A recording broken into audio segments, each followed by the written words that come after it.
Hey guys, and welcome back to EQ Planes, and today I'll be doing unboxing of some retro Canadian aircraft from Canadian Airlines, Pacific Coastal, Air Canada Tango, and Ward Air. So yeah, without further ado, let's get into it. We have lots of aircraft in today's unboxing. Real quickly, before I start unboxing some of these aircraft, I'll just mention which ones I got. I have the Tango A320 from Dragon Wings. I have the Canadian Airlines A320. I have the Canadian Airlines 737-200 in the standard livery. The Ward Air DC-10.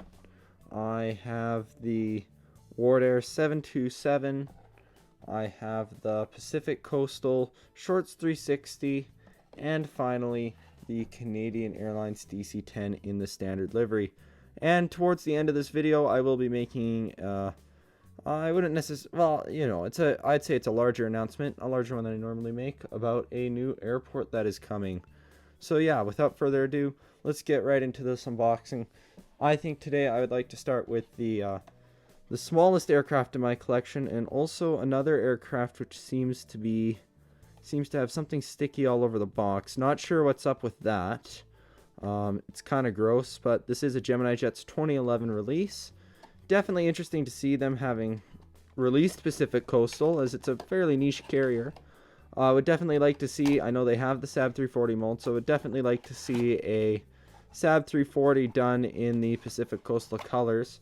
That would definitely be a nice release. I'd be sure to pick that up for sure. They have done the WestJet Link SAB 340s, and they are operated by Pacific Coastal, but a normal Pacific Coastal livery SAB 340 would be a really cool release. Anyways, without further ado, let's unbox this model. And there's got a lot of sticky stuff on it, so before I get into more detail about it, I'm going to go and quickly wash my hands, but I will be back with you in a moment. Now that I'm back from getting that glue off my hands, let's take a closer look at this Pacific Coastal Shorts 360. Now, the Shorts 360 has always been an aircraft of interest to me. It's always just been so odd looking, and I've always wanted to have a model of one, and I know that Pacific Coastal operated them. It's the only Pacific Coastal aircraft to have ever been released in 1-400, so not only am I getting to add the Shorts 360 to my collection, but also a Pacific Coastal aircraft, which is a nice representation, as I've seen Pacific Coastal many times, so definitely glad to have this. Now, I never did get to see their Shorts 360. They did retire them at the start of the 2010s. It's just I hadn't been to Vancouver at that point, and that was the only real place I would have seen them, so never did get an opportunity to see it. However, that's unfortunate, as I think it is a really interesting looking aircraft. Now, I know it did operate for some high-profile carriers in Canada, including Time Air and Canadian Airlines as well. I'm not sure if this particular registration came from that, but I do know, I do believe it is no longer flying. And we do have we have the smaller version of the Shorts aircraft at Calgary right now, so that is definitely interesting to see. The key difference being that the horizontal stabilizer is split between the two fins on the back rather than in not horizontal stabilizer, vertical stabilizer. Forgive me for that silly mistake, but that's split into two, not as one large vertical piece. So, anyways, overall, I think it's as good as a mold as you're going to get for a Shorts 360. I believe it's the only mold in 1-400 scale. And yeah, it does have a tendency to like to sit back. However you put it down, it does its thing pretty well. So yeah, anyways, definitely glad to have added this to my collection. And we will get into the next aircraft here, which I think is going to be the Canadian Airlines 737-200. Now, my dad used to work with these Canadian Airlines 737-200s plenty when he worked at Canadian Airlines back in the mid-90s. It used to be an incredibly common airplane, and they will be of use to me coming up soon here. Now, I do have a Canadian Airlines 737-200 in the Canadian Airlines cargo livery, but that's it. So it's nice to get a standard livery one. They did have plenty of other options at West Coast Diecast for Canadian Airlines 737-200 variations, like the Canadian North one, which I didn't get because of cost. The models were very expensive. Surprisingly, the standard livery was the cheapest, so went with that. And yeah, so let's take a closer look at this model. Now, once again, we have the Aero Classic 737-200. Now, the first thing I always check is just to make sure that the wings aren't bending up and that there's no cracking, as zinc rot was definitely something that was common on Aero Classic 737-200 mold. However, this one does appear to be fine.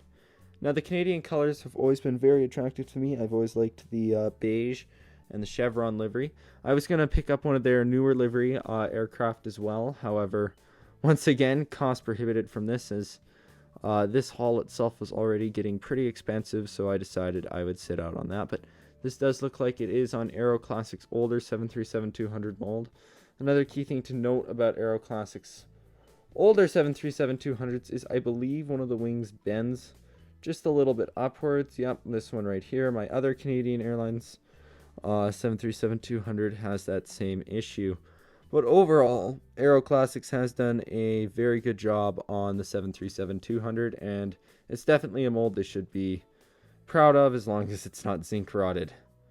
But yeah, anyways, with all that being said, let's move on to our next model. Alright, so the next model we got is the Canadian Airlines A320. Now, unfortunately, I won't be able to use this model in my upcoming project. However, this model does have a bit of special significance to me, as I have flown on this registration, which is Charlie Golf Papa Whiskey Golf.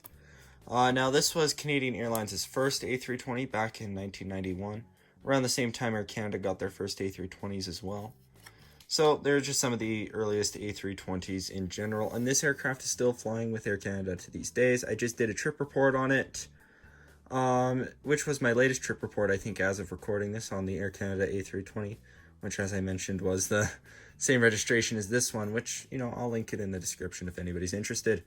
But now let's take a closer look at this mold. Now, this is a Aero Classics A320 mold, and I'm actually pretty impressed with the Aero Classics A320 mold from the looks of it. I know some of their more modern aircraft, like their 737 Maxes, they're just really awful. So I'm actually somewhat impressed with their A320 mold. It looks really good. The engines looks the right size. The nose looks okay. The wings, there are some minor things with it. It's got no aerials.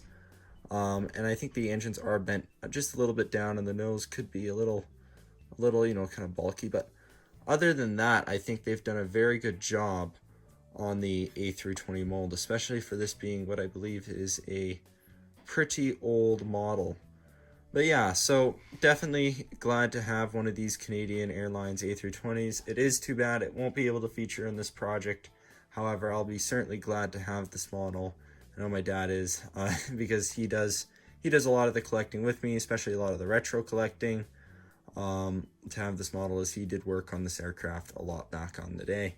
But anyways, we'll move to our next model, which is actually quite similar to this one. I believe it's actually the same registration number, just with Air Canada Tango this time. Now, this was a Dragon Wings model. It was $19, so I thought I'd pick it up, especially considering it said it would be the same registration that I've flown on, and as the other one, Charlie Golf Papa Whiskey Golf.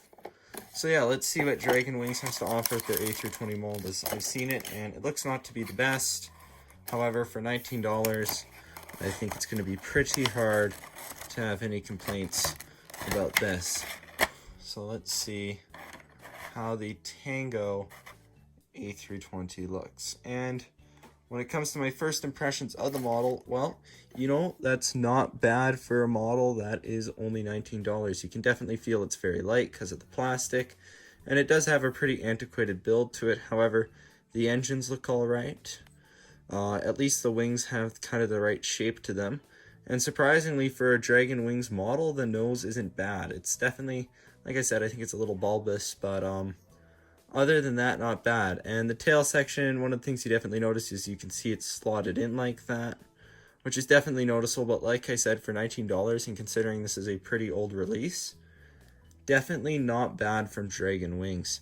Now, when it comes to Tango in general, I don't remember Tango because they went bankrupt in 2004, which was a bit before my ability to remember things. But yeah, I think it's definitely going to be a nice addition to the collection. Definitely round out some of my Air Canada fleet through the years a bit, as I have several selections of liveries of Canada through the past. And for any of you who may not know what Tango was, basically think of it as Air Canada Rouge before Air Canada Rouge existed. That's about the best explanation I can give for it. And it's definitely nice to have another model registered Charlie Golf Papa Whiskey Golf. I did suggest to NG to make this registration if they ever do the Air Canada A320 in the toothpaste livery. So hopefully that comes to fruition, as that means I will have 3 Charlie Golf Papa Whiskey Golf aircraft if they ever release that. But yeah, and the other thing of note is that the Dragon Wings models do come with a free plastic stand. Now, I never used the plastic stands because I had a bad experience with one in the past where the stand piece broke off in the model and I couldn't get it out. So yeah, the stands aren't to the best quality. I don't really trust my aircraft up on them anyways. But yeah, without further ado, let's move to our next model, which is the Ward Air 727-100. Registered Charlie Foxtrot, Foxtrot uniform November. See Fun. I can't remember for sure if they have a 747 also registered that, but this will help to round out my Ward Air fleet, as I do have a Ward Air A310, 747, soon to be Ward Air DC-10, and now the 727 as well, which means I'd need to get the A300, which they did have available at West Coast Diecast, and the 707, which they didn't, to completely round out my Ward Air fleet.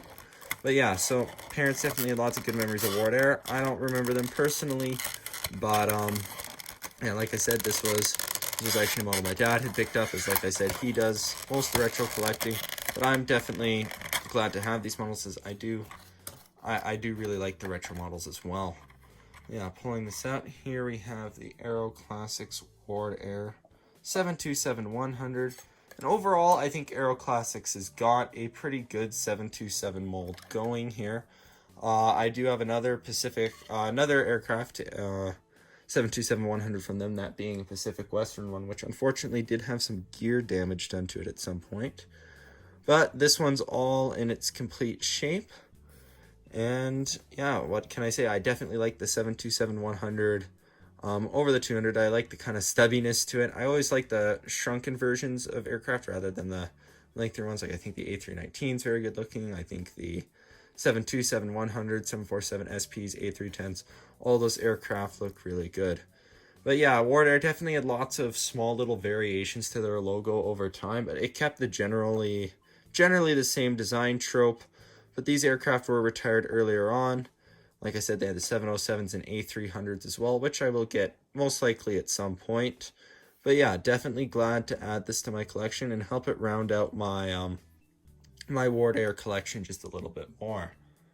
And speaking of Ward Air, that leads me into a pretty good position to sorry about the box there, but unbox the Ward Air DC-10.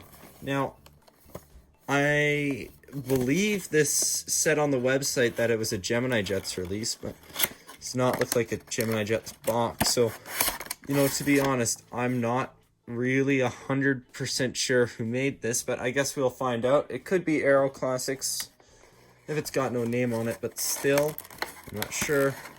But yeah, as I say, this will, I'm about to find out, I guess. So, let's see here. I'm going to check the bottom of the model to see if it has any kind of identification. No, nothing on there. All I can say is that it does appear to be all metal, so this has got to be either Aero Classics or Gemini Jets. But let me just put this on the ground here closer. Here you can see the Ward Air DC-10. DC-10 is definitely one of the best looking aircraft of all time. Recently, we had the last DC-10 flights with FedEx to Calgary of all time, which was definitely a sad sight to see. I will be utilizing this model in my upcoming project, so it's definitely not going to be the last time that we get a look at this, what appears to be a beautiful model. I will say the colors look almost a little faded on it, but overall not bad. I do like how they have the Ward Air Canada on the tail like that. Always thought that was a nice touch onto the DC-10. They did have a pretty small fleet of DC-10s compared to their 747 and A310 fleet. But yeah, overall, I think it is going to be a very nice addition to my collection, and I'm definitely glad to have picked this up. And then finally, and sorry for this unboxing going a little bit fast, but I have plenty of models to unbox, plus I have a Canadian North unboxing set, which I just did. which I'll be doing that. But that's the Canadian Airlines standard livery DC-10 from Dragon Wings. Now, I do have the Canadian Airlines DC-10 in the signature special livery, but thought I would also get their standard livery at the DC-10. Should have picked up their 767 as well. Kind of kicking myself for not doing that, but like I said, things were just hideously expensive at West Coast Diecast. I believe their 767 was like $150, so it is what it is, but I'm glad to be able to get what I got. Yeah, so this is going to be Dragon Wings. I certainly don't mind their DC-10 mold. I don't mind that there's plastic on it, but oh, well, that isn't looking good. Looks like this will be my first broken model of the set. Starting with the Canadian DC-10 engine. So, I will definitely be gluing that back on. I'm wondering how that came off, if it just snapped off, or I don't believe it'd be zinc rot because I think it is plastic on there. But yeah, so I'll be gluing that back on in a second, but other than that, I think that the Dragon Wings DC-10 mold's always been good. Dragon Wings can be very hit or miss. I think their 747s and DC-10s are all right, but they certainly have some molds that I'd stay clear of, like their A330, A340 molds, and their 737 next generation molds. But yeah, so I think they did the coloring pretty well on it. I could say maybe just a little bit dark, as I think a lot of these older models are. But other than that, I think they've done a really good job. This is a model I will be also utilizing in the upcoming project. And now that I've talked so much about this upcoming project, I may as well say what it is. I will be doing a 1989 airport update from Calgary, which should be exciting. It'll be my first retro airport updates. Updates will be slow, as I only have so many aircraft for the updates. But I do have enough now to do a 1989 update. So that's sure to be exciting, and I hope to grow those updates more in the future. But anyways, I'd like to thank you guys for watching, and hope to see you guys back next time.